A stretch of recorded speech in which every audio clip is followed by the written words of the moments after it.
Akashvani presents Morning News.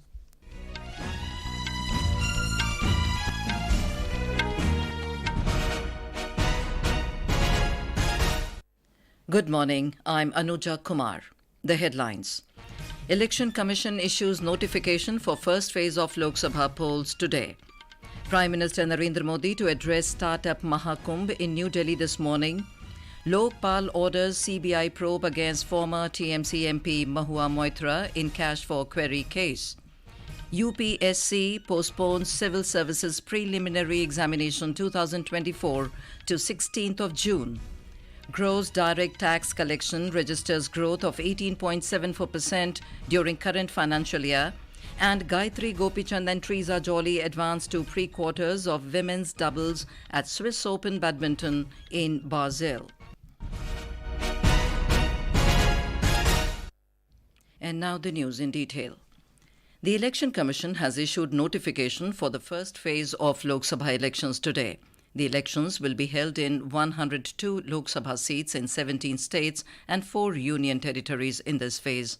39 seats of Tamil Nadu, 12 seats of Rajasthan, 8 seats of Uttar Pradesh, 6 seats of Madhya Pradesh, 5 seats each in Uttarakhand, Assam and Maharashtra, 4 seats of Bihar, 3 seats of West Bengal, 2 seats each in Arunachal Pradesh, Manipur, Meghalaya and 1 seat each in Chhattisgarh, Mizoram, Nagaland, Sikkim, Tripura, Andaman and Nicobar Islands, Jammu and Kashmir, Lakshadweep and Puducherry will go to polls in this first phase.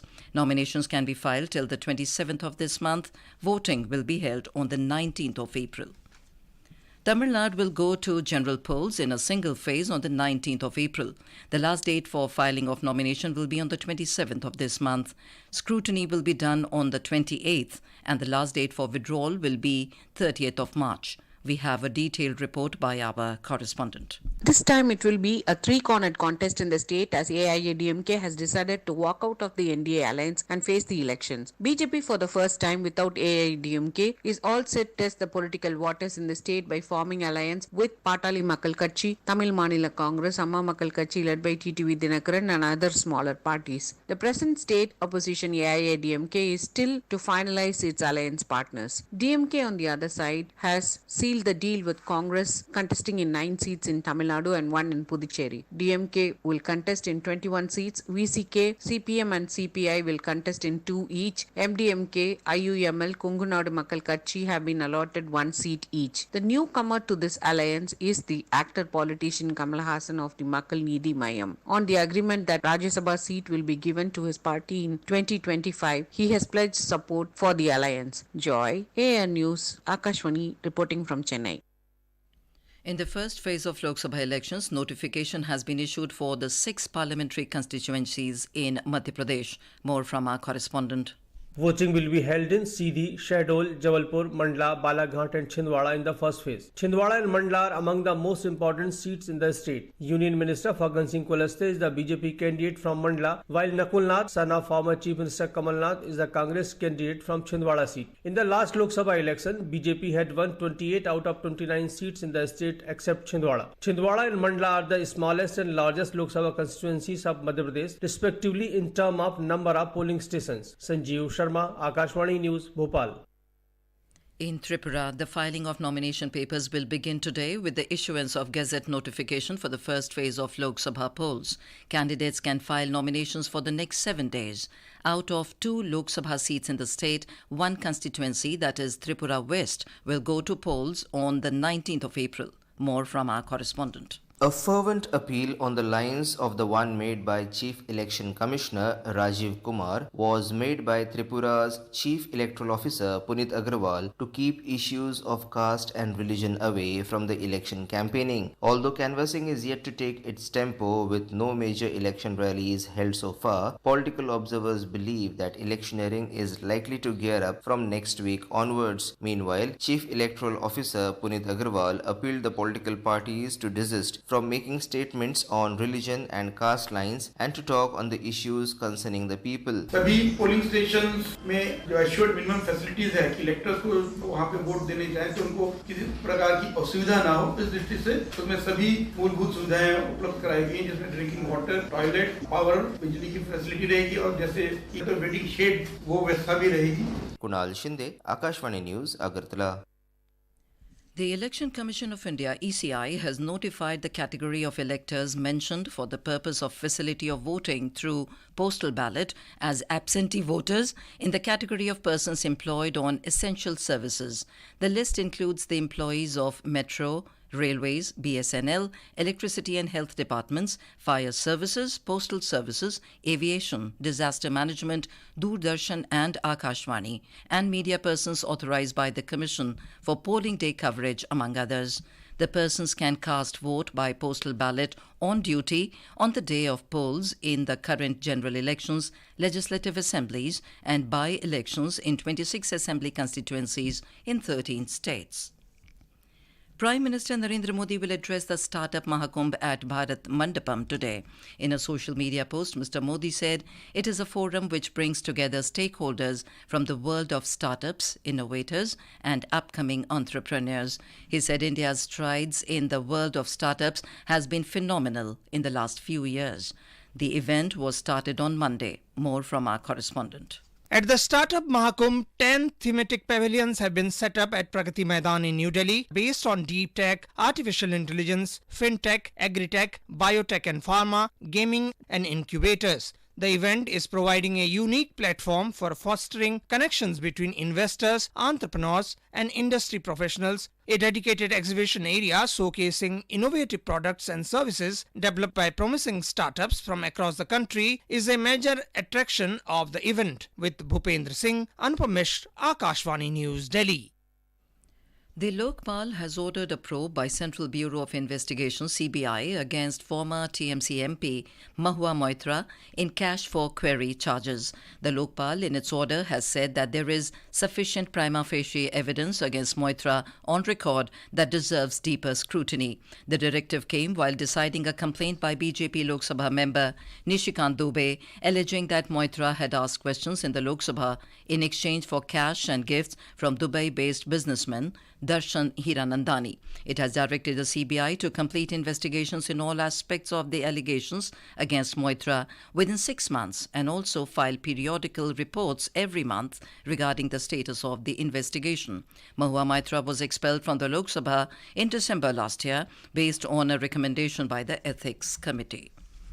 This is Akashvani giving you the news. For quick news updates around the clock, follow us on our Twitter handle at AIR News Alerts. Lok Nirnay 2024 special program on general elections. Every evening at 7 and repeat broadcast at 9:30 p.m. on Akashvani Gold. Updates of election activities. Insights from regions and constituencies. Experts' opinion and analysis. In the world's largest festival of democracy. Stay tuned for Lok Prasarak ke saath Lok Nirnay 2024. Welcome back. The Union Public Service Commission has decided to postpone the Civil Services Preliminary Examination 2024. The Civil Services Preliminary Examination 2024, which also serves as a screening test for the Indian Forest Service examination, will now be held on the 16th of June this year.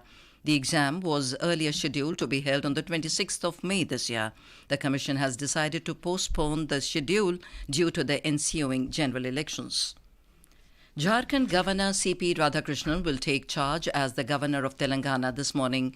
President Draupadi Murmu has given additional responsibilities of Telangana state to the Jharkhand Governor following the resignation of Dr. Tamilisai Soundararajan 2 days ago. Radhakrishnan has also been given additional responsibilities as the Lieutenant Governor of Puducherry. Mr. Radhakrishnan will take charge at 11:15 this morning. The National Investigation Agency has arrested 11 more accused in the conspiracy relating to the communal violence which took place during Ram Navami celebrations in West Bengal in March 2023.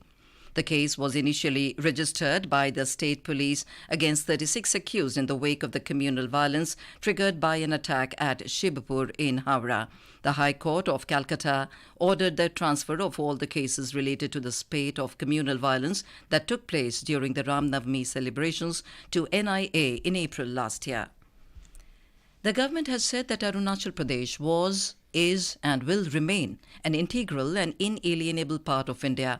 In response to media queries on comments made by the spokesperson of the Chinese Defence Ministry regarding Arunachal Pradesh, External Affairs Ministry spokesperson Randeep Jaiswal said the people of Arunachal Pradesh will continue to benefit from the development programs and infrastructure projects. He said the ministry has noted the comments made by the spokesperson of the Chinese Defence Ministry advancing absurd claims over the territory of the Indian state of Arunachal Pradesh. Mr. Jaiswal said repeating baseless arguments in this regard does not lend any validity to such claims. Prime Minister Narendra Modi will pay a 2-day state visit to Bhutan from tomorrow. During the visit, the Prime Minister will receive audience with the King of Bhutan, Jigme Khesar Namgyal Wangchuk, and the former King of Bhutan, Jigme Singye Wangchuk. He will also hold talks with his Bhutanese counterpart, Shering Tobge.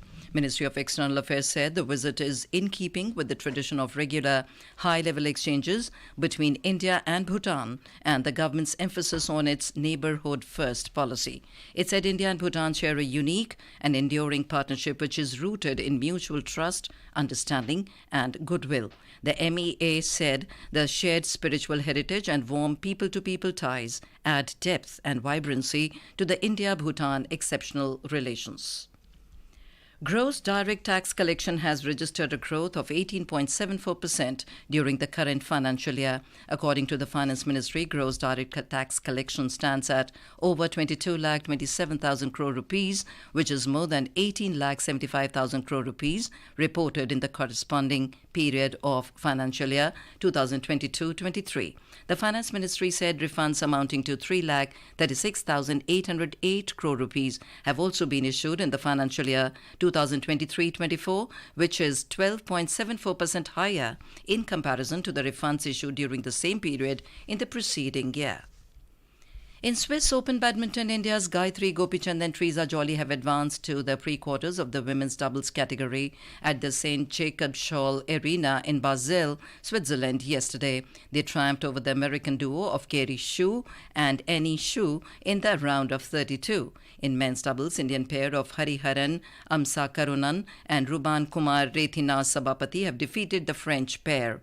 Today, Lakshya Sen, PV Sindhu, Kidambi Shrikant, Kiran George, Priyanshu Rajawat and other elite shuttlers will start their campaigns in the BWF Super 300 event.